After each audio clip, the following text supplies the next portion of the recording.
네, 안녕하세요. 백양중학교 수학교사입니다.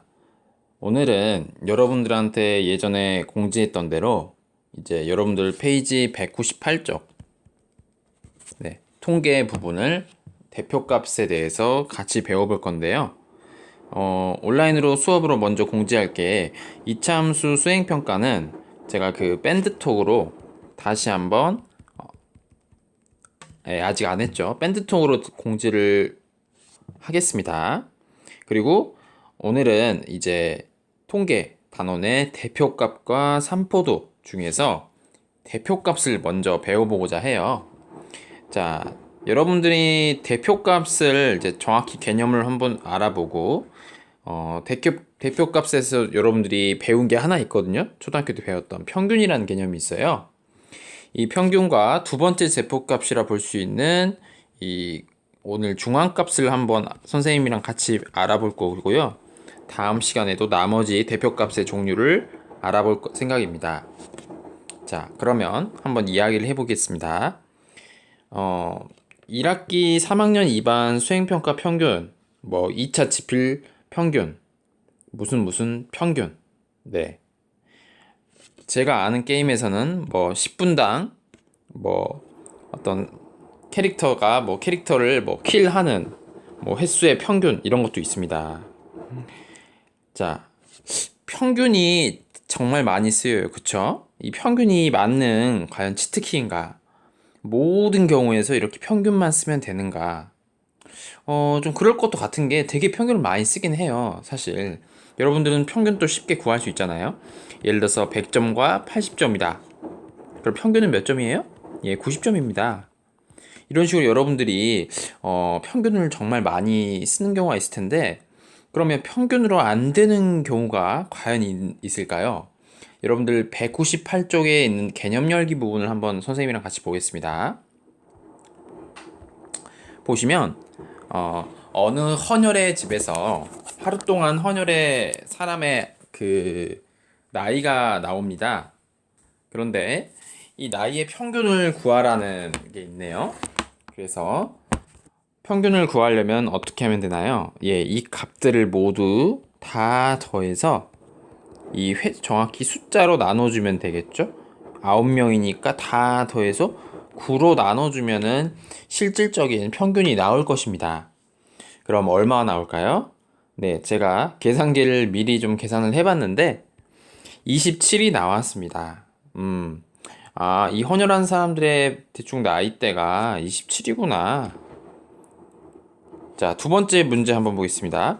헌혈한 사람들의 나이를 작은 값부터 크기 순으로 나열을 합니다. 그럼 실제로 선생님이랑 나열을 한번 해볼게요. 제일 작은 값이 얼마인가요? 21이죠. 그 다음은요? 22. 자, 23. 23이 하나 더 있습니다. 23. 그 다음에 24. 그 다음에 26. 그리고 26도 두 번 있네요. 26. 그 다음에 제일 많은 거 58이 있네요. 그쵸? 그럼 중앙에 위치한 값을 한번 볼까요? 자, 다섯 번째 값이겠죠? 아홉 명이니까 1, 2, 1, 2, 3, 4, 5 맞나요? 한 개를 빼먹었네요, 제가. 한 개는 어디 있나요? 한 개는 20, 2 또 있고요. 20이 있었네요. 그러면 23이 가운데 수가 많네요. 그쵸? 중앙에 위치한 값은 23입니다. 그죠? 자, 그럼 그렇게 보면은 과연 27과 23 중에서 이 헌혈한 사람의 나이대가 그러면 얼추 몇 세냐라고 이렇게 물어볼 수가 있다는 거죠. 그러면 여기서 질문은 과연 평균인 27로 얘기하는 게 맞을까? 아니면 그냥 가운데 있는 숫자인 23으로 얘기하는 게 맞을까? 라는 이제 생각을 해볼 수 있다는 겁니다. 자, 그럼 다시 여기서 선생님이 말하고 싶은 두 가지 질문은 27과 23 중에서 어떤 것이 헌혈한 사람들의 대표 나이라고 얘기할 수 있을까? 그리고 두 번째 질문은 27과 23이 왜 이렇게 차이가 날까? 그쵸? 왜 차이가 날까라는 먼저 얘기를 하고 싶은데요. 자, 일반적으로 자료 전체의 중심 경향이나 특징을 대표적으로 나타내는 값을 그 자료의 대표 값이라고 합니다. 그러니까 대표 숫자라고 얘기해 주셔도 됩니다. 대표 숫자. 대표 숫자. 그래서 대표 값으로 가장 많이 쓰는 게 평균입니다. 이 평균은 대체적으로는 이 중심 경향을 잘 나타내 주지만 그렇지 않은 경우가 있다고 하네요. 자, 위에서 헌혈한 사람들의 나이의 평균은 27이었습니다. 자, 그런데 한번 보겠습니다. 27을 기준으로 봤을 때 27을 기준으로 보면은 제가 얘기하고 싶은 거는 27을 기준으로 봤을 때 27보다 위에 있는 큰 숫자를 한번 찾아보면은 사실은 58밖에 없습니다. 나머지는 모두 27보다는 되게 작은 값들입니다. 그쵸? 27보다 되게 작은 값들이죠? 그럼 과연 58 빼고는 나머지 애들은 다 27보다 작은데 58이라는 이 존재 하나 때문에 저희가 평균이 좀 확 높아진 경향이 없지 않아 있거든요. 그쵸? 그러면 얘를 과연 내가 대표값을 27이라고 얘기를 할 수 있겠느냐 이 말이죠. 그건 아니라는 거죠. 이 책에서 말하고 싶은 거는 58이라는 이 큰 숫자 58세 나이 한 분 때문에 8명의 나이를 전체적으로 다 이렇게 약간 높여져서 27살이라고 얘기할 수는 없다라는 겁니다. 자, 그러면 한 명의 나이가 평균보다 다 많으니까, 그쵸? 다 27세보다 적고 한 명 나이 58세 나이가 평균보다 다 많으니까 평균 27세는 대표값으로 적절하다고 볼 수 없습니다. 자, 일반적으로 자료의 값 중에서 매우 크거나 매우 작은 값, 이런 값들을 극단값이라고 합니다. 이런 극단적인 값은 있을 때는 이 바로 평균이 자료 전체의 중심 경향을 나타낸다고 할 수 없으므로 평균 이외의 다른 대표값이 필요합니다. 그래서 그 대표적인 값 중에 하나가 바로 작은 값부터 크기 순으로 나열을 했을 때 중앙에 위치한 값, 즉 중앙값을 대표값으로 오늘로 배워볼 수 있겠네요.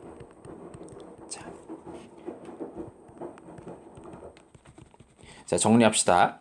대표값이라는 것은 대표를 할 수 있는 값입니다. 그런데 지금까지는 주로 평균을 많이 썼어요. 실제로 평균 많이 쓰잖아요. 점수 평균, 이런 거, 수행평가 평균, 지필 평균, 그쵸? 뭐, 남자들 키 평균도 쓰고요. 그런데, 단순히 이 평균으로만 늘 통하는 건 아니고, 극단적인 값들이 있었을 때 뭘 썼다? 중앙값을 쓸 수 있다라는 것이죠. 이 중앙값을 이제 구하는 방법은요, 가장 가운데 거를 고르면 됩니다. 가운데 걸 고르면 돼요. 그러면 만약에 골라봅시다. 1, 3, 5, 7, 9가 있습니다. 자, 중앙값 얼마가 될까요? 죄송합니다. 1, 3, 5, 7, 9에서 중앙값은 얼마가 될까요? 근데 가운데 값이니까 당연히 5가 맞죠. 그런데 2, 4, 6, 8 이럴 때는 중앙값은 뭐라고 해야 될까요? 2와 8 첫 번째, 두 번째, 세 번째, 네 번째라서 선생님 가운데 값이 없는데요? 라고 생각할 수 있습니다. 이렇게 자료의 개수가 짝수일 때는요, 홀수와 다르게 이게 딱 중앙값이 가운데 값이 존재하지 않아요. 그렇기 때문에 이럴 때는 가운데 있는 이 두 개의 가장 가까운 값들 중에서 이 값들의 평균을 다시 한번 구해줍니다. 이럴 때는 5가 되겠죠. 그래서 2468의 대표값을 중앙값이라고 본다면 이 중앙값은 5가 된다라는 것입니다. 그래서 자료의 개수가 짝수개이면은 그때는 두 값의 중앙에 위치한 두 값의 평균을 중앙값으로 한다 라고 얘기할 수 있겠네요. 자, 그럼 한번 보겠습니다. 자료가 9, 7, 18, 24입니다. 그러면 먼저 중앙값을 구하기 위해서 작은 값부터 크기 순서로 나열을 해봅시다. 7, 그 다음에 8, 그 다음에 뭐가 있을까요? 9, 그쵸. 그 다음에 10, 24, 그쵸. 이 경우 중앙값은 얼마라고 볼 수 있을까요? 9가 되는 겁니다. 자, 이것도 크기 순서대로 나열을 쫙 한번 해봐야겠죠? 4, 그렇죠? 10, 11, 그 다음 얼마가 되겠어요? 14가 있네요. 그쵸? 이렇게 자료의 개수가 짝수일 때는 가운데 있는 두 수를 고르신 다음에 이것들의 평균을 구해주시면 됩니다. 그러면 12.5가 되겠습니다. 자, 다음 자료에 중앙값을 한번 골라 보겠습니다. 중앙값은 크기상 봤을 때 가운데 있는 수니까 당연히 크기 정렬을 해줘야겠죠. 보통은 가장 낮은 값부터 정렬을 해줍니다. 그러면 한번 1번을 선생님이랑 같이 정렬을 해보겠습니다. 159 불러볼까요? 그 다음에 163이 있겠네요. 그 전에 78도 있고요. 그쵸? 얘가 1순위, 그 다음에 2순위, 그쵸?